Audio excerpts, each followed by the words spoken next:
el día en que el viejo mundo conoció al nuevo. La mañana del 12 de octubre de 1492, 3 barcos surcaban las aguas del Caribe. Después de más de 2 meses atravesando un océano desconocido, un vigía a bordo de la Pinta gritó las palabras que cambiarían el rumbo de la historia: tierra. Aquel momento marcó el primer contacto entre 2 mundos que habían permanecido separados durante miles de años. Europa, el viejo mundo, y las tierras de América que los europeos pronto llamarían el Nuevo Mundo. Si bien existen pruebas de una llegada vikinga a Norteamérica siglos antes, este fue el viaje que estableció una conexión permanente y cambió el destino del mundo. Para los hombres que acompañaban a Cristóbal Colón, fue el fin de una travesía arriesgada y el comienzo de una nueva era. Para los pueblos que habitaban esas islas, fue el encuentro con una civilización completamente distinta. Cuando los expedicionarios pisaron tierra,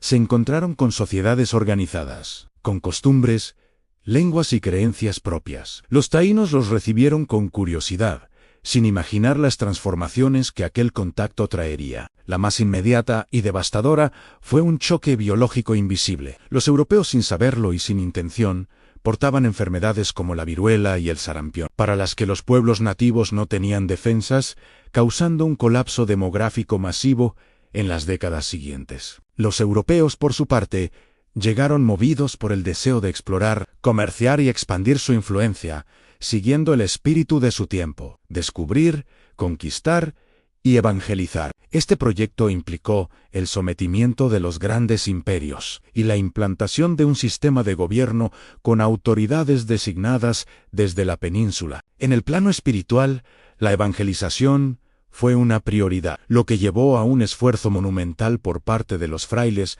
para aprender las lenguas nativas, creando gramáticas y diccionarios con el fin de transmitir la fe cristiana de manera más eficaz. Creyeron haber llegado a Asia sin saber que habían topado con un continente entero, lleno de culturas complejas y altamente organizadas, como las de los aztecas, los incas y los mayas, que pronto serían integrados en la corona de Castilla bajo la figura jurídica de reinos de Indias. En los años siguientes, el encuentro entre ambos mundos cambió la historia. De Europa llegaron caballos, vacas, ovejas, cerdos, trigo, cebada, arroz, azúcar, vino, armas de fuego, brújulas, técnicas de navegación, escritura, leyes, arquitectura y una nueva visión del mundo. De América, a su vez, partieron hacia el viejo mundo productos que transformarían la vida cotidiana: el maíz, la patata, el cacao, el tomate,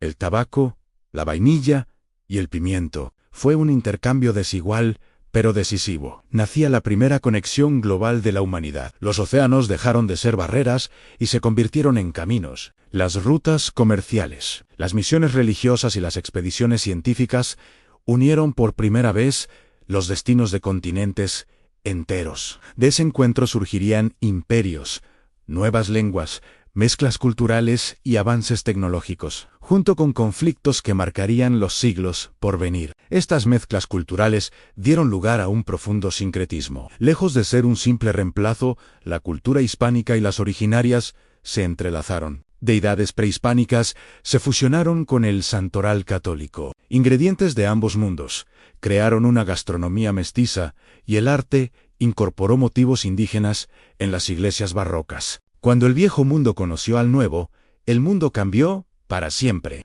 2 civilizaciones se miraron a los ojos y de ese choque, hecho de curiosidad, ambición, intercambio y descubrimiento, nació el comienzo de la era moderna. Si te ha gustado el vídeo, dale a me gusta y no olvides suscribirte para no perderte los próximos contenidos. Gracias por apoyar el canal.